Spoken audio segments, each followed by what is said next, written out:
और सबसे पहले बात करते हैं आपकी तिजोरी में बंद सोने की।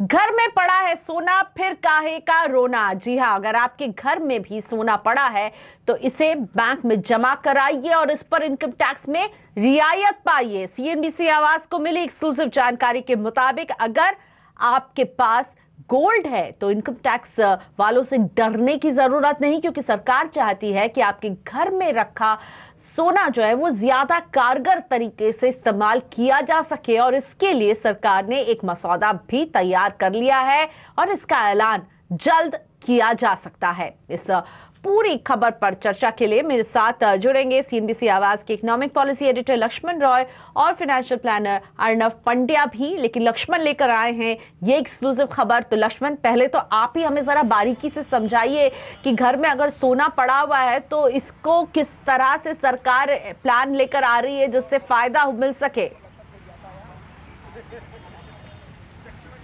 देखिए, दरअसल सरकार जो प्लान लेकर के आ रही है उसके तहत यह है कि आपके पास घर में जो भी सोना पड़ा हुआ है आप बैंक में जाइए।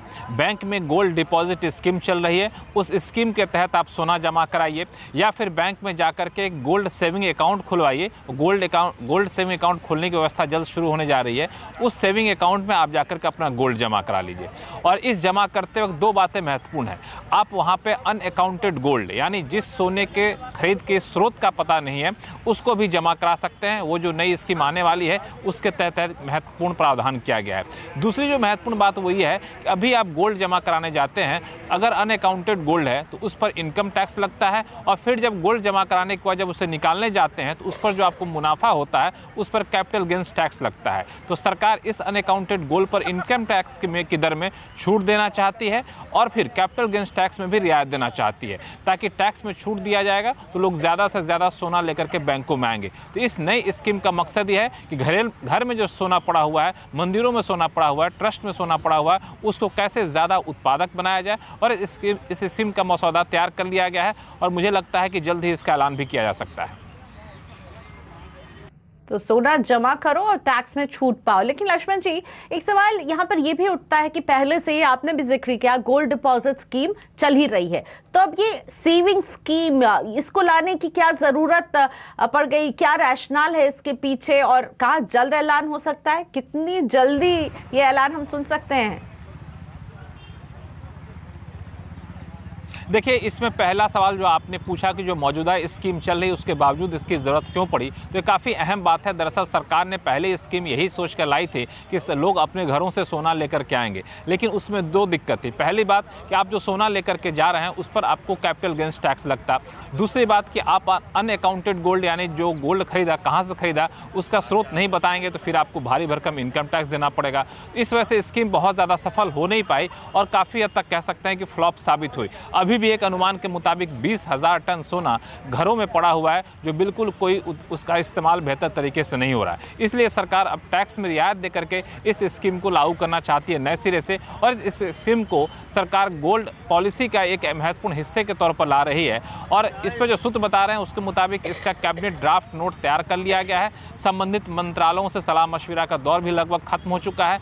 हो सकता है कि सरकार इसके बजट के मौके पर इस स्कीम का ऐलान करे या फिर हफ्ते 2 हफ्ते के भीतर इसका ऐलान किया जाए, लेकिन इसमें बहुत ज़्यादा वक्त नहीं लगने वाला है। बहुत जल्द इस स्कीम का ऐलान होगा और कई जानकार तो इस स्कीम को VDIS यानी वॉलंटरी डिस्क्लोजर इनकम स्कीम के तौर पर देख रहे हैं। कई लोगों इसे बेनामी संपत्ति खुलासे के तौर पर देख रहे हैं, क्योंकि काला धन बहुत बड़ी मात्रा में माना जाता है कि गोल्ड के तौर पर घरों में रखा हुआ है, उसको निकालने का एक मौका सरकार देना चाहती है। और ये एक्सक्लूसिव खबर लक्ष्मण लेकर आए, कह रहे हैं 1 हफ्ते से लेकर 2 हफ्ते या कम से कम 1 महीने के अंदर तो आप इसका ऐलान देखेंगे। लेकिन लक्ष्मण, आपने जैसे पॉइंट आउट किया, इसी पॉइंट को आगे बढ़ाते हैं। अर्नव पंड्या हमारे साथ जुड़ गए हैं। अर्नव जी, ये समझाइए, लक्ष्मण भी कह रहे हैं एक तरह की ये VDI स्कीम, उससे तुलना इसकी की जा रही है और अनअकाउंटेड गोल्ड भी आप जमा कर सकते हैं, आपसे सोर्स नहीं पूछा जाएगा। ये इंटरेस्टिंग बात लग रही है इस तरह की स्कीम अगर अनाउंस होती है तो। अगर आप देखें तो आज की तारीख में भी एक गोल्ड मोनेटाइजेशन स्कीम है जिसमें आप अपना फिजिकल गोल्ड जाके मेल्ट करा के उसका एक गोल्ड अकाउंट में उसे आप गोल्ड के तहत होल्ड कर सकते हैं।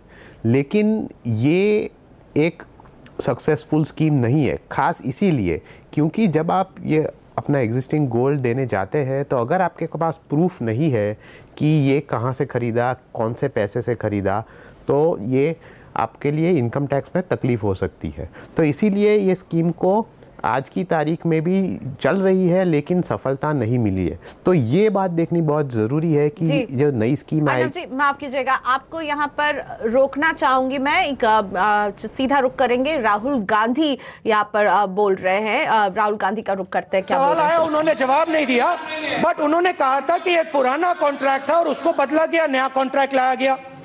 नए कॉन्ट्रैक्ट में अनिल अंबानी को हटाया गया, एचएल को हटाया गया, अनिल अंबानी को लाया गया। तो हमारा मेन पहला सवाल था, अनिल अंबानी को लाने का निर्णय किसने किया? होलैंड जी ने कहा कि प्रधानमंत्री ने किया। हमने आपसे सवाल पूछा, आपने हमें जवाब नहीं दिया। दूसरा सवाल, L1 जो यूपीए के समय बिड हुई थी, उसमें राफेल का दाम 560 करोड़ रुपए था। आपकी डील में 1600 करोड़ रुपए हो गया। पहली बिड में आरएफपी में बेयर एयरक्राफ्ट नहीं था, फुल कॉम्प्लीमेंट था। और ये यहाँ लिखा है, in addition to weapons launchers pylons would have to be provided, the requirement for launchers is calculated at below. तो आपने ये जवाब नहीं दिया। आपने ये जवाब नहीं दिया। ठीक है, ये चाहते कि प्राइस कैसे बढ़ा। तीसरा सवाल जो आपने बोला कि आप बोलते, तीसरा सवाल कि नेबरहुड बहुत डेंजरस है। अगर नेबरहुड बहुत डेंजरस है तो आपने 126 से 36 कैसे कर दिया? अगर आपको सही दाम पे 36 मिल रहे थे तो 126 क्यों नहीं खरीदे? आई एम सॉरी, तो ये मेन सवाल थे। अब मेरा आखिरी आपसे सवाल है, 2 मिनट में खत्म करता हूं। मेरा सवाल यह है कि रक्षा मंत्री ने एक्सेप्ट किया कि नरेंद्र मोदी जी ने इमरजेंसी के होने के कारण बाईपास सर्जरी की। उन्होंने कहा कि 126 वाली पुरानी डील को नरेंद्र मोदी ने बदला। कहा आपने कहा, निर्मला जी। अब मेरा सवाल है, 8 साल की नेगोशिएशन, 10 साल की नेगोशिएशन चल रही थी। एयरफोर्स के एक्सपर्ट्स कर रहे थे, एयरफोर्स के चीफ, डिफेंस मिनिस्ट्री के अधिकारी सब इसमें इन्वॉल्व हुए। उनका सालों का काम था। तो मेरा सिंपल सा सवाल है और मैं ये रक्षा मंत्री से पूछना चाहता हूं, मैं उनसे हाँ या ना का जवाब चाहता हूं, yes or no. And my question is very simple. When this bypass surgery was done by the Prime Minister, did the highest officials of the defense ministry object to this bypass surgery? Did they make a statement or did they suggest to the defense minister, to anybody else, that the Prime Minister should not be bypassing the defense establishment? Can you answer my question, Nirmala Sitharaman ji, with a yes or a no? Thank you. Okay. Thambi Durai ji, only one clarification. No, she will answer. Only 1 minute I will take, madam. Yes. Defense Minister Nirmala Sitharaman spoke very well. 2 points I want to raise, because in her speech she said Augusta West, that dealing of that helicopter, why is not given to the HAL company? Okay. She asked. Who finalized that deal of this Augusta Western deal? This has happened during 2003, I hope. That is Vajpayee period. He finalized and ordered that, what I learned. She will reply. I'm telling this one part. Afterwards, who have given the order is different. Yes. But the finalization, technical finalization, made it during that period. Then afterwards, because I want, as a member, I want to ask a letter. I may be wrong. Then afterwards, implementation maybe UPF government would have done. I'm not denying that. Okay. But basic finalized at that time is the 2003, what I read in somewhere, that Vajpayee gave some clarification how this has to be, how much height, how many 4,500 meters it has to be, fly, not more than 6,000. Everything clear at that time. One second, our madam said regarding the HAL, even our Rahul Gandhi raised about this. According to our madam, HAL not properly maintained during the UPA term, not invested anything to develop that. But afterwards, she gave lot of detail. So much for like invested. No. When the stage is improved like that, when you are making made in India, make in India, why can't you give that this to that HAL instead of Reliance Group is a new company in the name. It's a financially doldrum company. That can be taken that. Therefore, you only explained that HAL has completed very well, developed very well now. That why can't you give that at least now? This deal is to HAL instead of that's all my question. Yes, Minister. Yes, Minister. तो लोकसभा में हंगामा Rafale पर होता हुआ, इससे पहले हमने राहुल गांधी को सुना जो प्राइसिंग से लेकर के इस पर सवाल उठाते हुए कि आखिर HAL से ये कॉन्ट्रैक्ट हाथ से निकल कर ये अनिल अंबानी के हाथ में ये कॉन्ट्रैक्ट कैसे पहुंचा। राफेल डील पर निर्मला सीतारमण अभी इससे पहले थोड़ी देर पहले बोल रही थी और उन्हीं के सामने कुछ और सवाल रखते हुए राहुल गांधी फिर से हमलावर अंदाज में नजर आए लोकसभा में। और हम बात कर रहे थे एक नए स्कीम की जिस पर बातचीत पूरी हो चुकी थी, तो अगली खबर की तरफ अब हम बढ़ेंगे। पेट दर्द, उल्टी, बुखार, सर्दी जुकाम में ली जाने वाली करीब 80 फिक्स डोज कॉम्बिनेशन वाली दवाएं बंद हो सकती हैं। स्वास्थ्य मंत्रालय ने इन दवाओं को नुकसान पहुंचाने वाला माना है और अब इन पर रोक लगाने की तैयारी में है। इस खबर पर और डिटेल्स देने के लिए प्रतीक श्रीवास्तव हमारे साथ जुड़ चुके हैं। प्रतीक, किस तरह की दवाएं हैं और अब क्या दिक्कत इनमें आ रही थी कि अब इतना बड़ा फैसला लिया जा रहा है?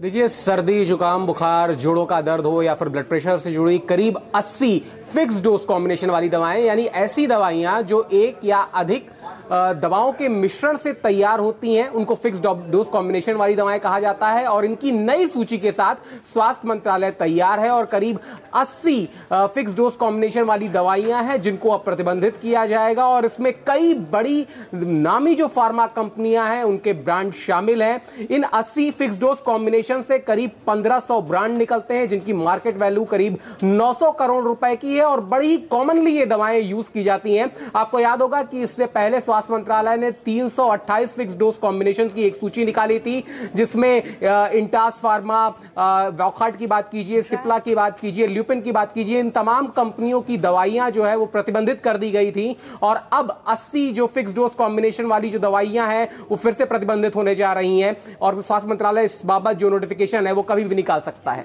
जी, की गिरावट के बाद आज कुछ रिकवरी दिखी। सेंसेक्स 181 अंकों की बढ़त लेकर 35,700 के करीब पहुंच गया। वहीं निफ्टी पर नजर डालें तो यहां भी आधे % की आज मजबूती दिखी है। निफ्टी आज 10,700 के पार टिकने में कामयाब साबित हुआ। हालांकि कारोबार के दौरान आज ऊपरी स्तरों पर दबाव भी बना। बैंक शेयरों में रौनक ज्यादा रही। यहां इंडेक्स 200 अंकों से ज्यादा की मजबूती लेकर कारोबार करता हुआ नजर आया। छोटे मझौले शेयरों में भी खरीदारी का ही दिन साबित हुआ। मिड कैप इंडेक्स सॉन्ग चढ़कर बंद हुआ है। सरकारी, बैंक, तेल और गैस शेयरों में, साथ ही में ऑटो में भी आज तेजी दिखी है। वहीं आईटी शेयरों में बिकवाली हावी रही। ईज ऑफ डूइंग बिजनेस में भारत की रैंकिंग 50 के नीचे लाने के लिए कानून मंत्रालय ने रिफॉर्म का रोड मैप तैयार कर लिया है। दरअसल भारत में कॉन्ट्रैक्ट एनफोर्समेंट की कानूनी प्रक्रिया में करीब 4 साल यानी 1445 दिन लग जाते थे और सरकार चाहती है कि इसे कम किया जाए और 850 दिन पर लाया जाए इसे, ताकि भारत की रैंकिंग में सुधार आ सके। और इसी खबर पर सारी डिटेल्स देने के लिए असीम मनचंदा जुड़ गए हैं। असीम, बताइए किस तरह से ईज ऑफ डूइंग बिजनेस पर अब नजर है, इसको कैसे कम करने की तैयारी है? देखिए, जब कॉन्ट्रैक्ट एनफोर्समेंट की बात आती है तो 168 देशों की रैंकों में भारत का नंबर जो है 163वां है। भारत में 1445 दिन जो है किसी भी कमर्शियल विवाद को सुलझाने के अंदर लगते हैं। सरकार को अपनी ईज़ ऑफ डूइंग बिजनेस की रैंकिंग जो है अपना इम्प्रूव जो है करना चाहती है। इसके लिए उसको ये केसेस जो है वो जल्द से जल्द जो है सुलझाने होंगे। इसके लिए कानून मंत्रालय ने एक बड़ा लंबा चौड़ा रिफॉर्म एजेंडा जो है वो तैयार किया है। केसेस की सुनवाई जो है 850 दिनों के अंदर पूरी करने का लक्ष्य जो है इसमें रखा गया है। हर एक डिस्ट्रिक्ट के अंदर दिल्ली मुंबई की 2 कमर्शियल कोर्ट जो है वो बनाई जाएंगी। किसी भी केस में एडजमेंट जो है वो 3 से ज़्यादा जो है नहीं मिलेंगी। इसके अलावा सारा ई फाइलिंग जो है केस का होगा। रैंडम एलोकेशन जो है, ऑटोमेटिक एलोकेशन जो है केसेस का जो है वो भी किया जाएगा। इसके अलावा जजेस को पूरी सुविधा दी जाएगी कि कंप्यूटर पर ही केसेस की पूरी सुनवाई जो है कर सके और इसको ख़त्म जो है वो कर सके। तो इससे सरकार को लगता है कि आने वाले दिनों में उसकी ना सिर्फ रैंकिंग इंप्रूव होगी बल्कि जो कॉन्ट्रैक्ट एनफोर्समेंट में उसकी रैंकिंग जो है आने वाले अगले साल के अंदर 129 जो है वो हो जाएगी। इससे सिर्फ ईज़ ऑफ डूइंग बिजनेस को जो है बढ़ावा मिलेगा। जितने भी कमर्शियल विवाद है उनको सुलझाने में काफ़ी आसान जो है वो करने की सरकार तैयारी कर रही है। तो जितने भी डिस्प्यूट्स होंगे ऐसे कमर्शियल्स उसको सरकार काफ़ी आसानी से सुलझा लेगी। सरकार का ये इरादा है कि इससे उनकी ना सिर्फ रैंकिंग जो है 50 जो है ईज़ ऑफ डूइंग बिजनेस में वो आ जाएंगे और इससे सिर्फ जो व्यापारी हैं या फिर जो भी कमर्शियल डिस्प्यूट्स हैं उनको भी आसानी से सुलझाया जा सकेगा। धन्यवाद असीम बता रहे थे कैसे ईज ऑफ डूइंग की रैंकिंग सुधारने के लिए अब सरकार एक नए रोड मैप के साथ तैयार है।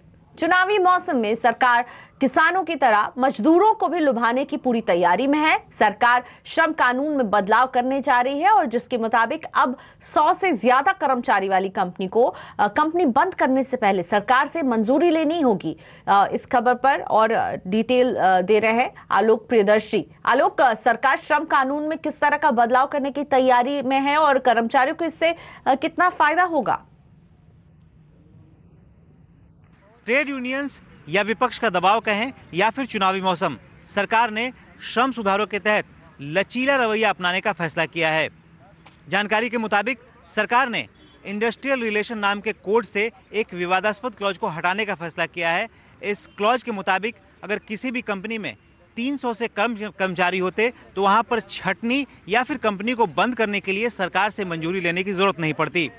लेकिन अब इस क्लॉज को सरकार ने हटाकर फिर पुराने क्लॉज यानी कि 100 कर्मचारियों की सीमा तय कर दी है। और इस बदलाव के साथ अब सरकार ये इंडस्ट्रियल रिलेशन का जो कोड है इसको कैबिनेट में लेकर गई है। हालांकि जानकारी मिल रही इसे जल्द मंजूरी दे दी जाएगी, लेकिन जो पहले प्रस्ताव था, जो सरकार नया प्रस्ताव लेकर आई थी, वो सीधे कंपनियों के हित में था और इसी की वजह से इसे लेकर विपक्ष और ट्रेड यूनियंस ने काफ़ी शोर शराबा मचाया। उसके बाद सरकार ने इसको देखते हुए कि इससे हो सकता है कि आगामी चुनाव में नुकसान हो जाए, इस विवादास्पद क्लॉज को हटाने का फैसला किया है और अब संशोधित क्लॉज के साथ कैबिनेट में इसे लेकर गई है, जिसे आने वाले 2-3 हफ्तों में मंजूरी दे दी जाएगी। धन्यवाद आलोक इस पूरी खबर के लिए। राम मंदिर बाबरी मस्जिद केस में आज सुप्रीम कोर्ट ने सिर्फ 1 मिनट की सुनवाई की और अगली तारीख 10 जनवरी को दे दी। मुख्य न्यायाधीश रंजन गोगोई और एसके कौल ने कहा कि इस मामले में बनाई गई बेंच 10 तारीख को ही सुनवाई की प्रक्रिया और केसों पर फैसला लेगी। 7 सेकंड में ये सुनवाई पूरी हो गई। इलाहाबाद हाई कोर्ट के फैसले के खिलाफ सुप्रीम कोर्ट में करीब 14 याचिकाएं हैं। इलाहाबाद हाई कोर्ट ने 3.25 एकड़ जमीन को 3 हिस्सों में बांटने का फैसला दिया था और इधर लगातार हिंदू संगठन सरकार पर दबाव बना रहे हैं कि वो इस मामले में अध्यादेश लाए। और कांग्रेस अध्यक्ष राहुल गांधी ने कहा है कि चुनाव में राम मंदिर कोई मुद्दा नहीं होगा। उन्होंने कहा कि देश की अर्थव्यवस्था की और बर्बादी और रोजगार ही चुनाव में सबसे बड़ा मुद्दा होंगे।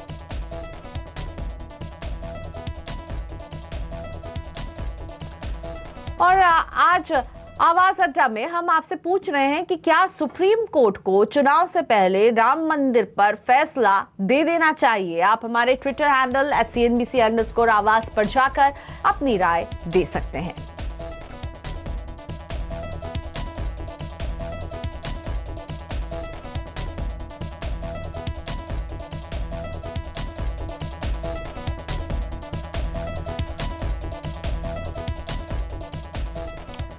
और मैगी को लेकर नेस्ले इंडिया की मुसीबतें एक बार फिर से बढ़ती हुई। सुप्रीम कोर्ट ने मैगी के खिलाफ कंज्यूमर फोरम में केस को एक बार फिर से शुरू करने का आदेश दे दिया है।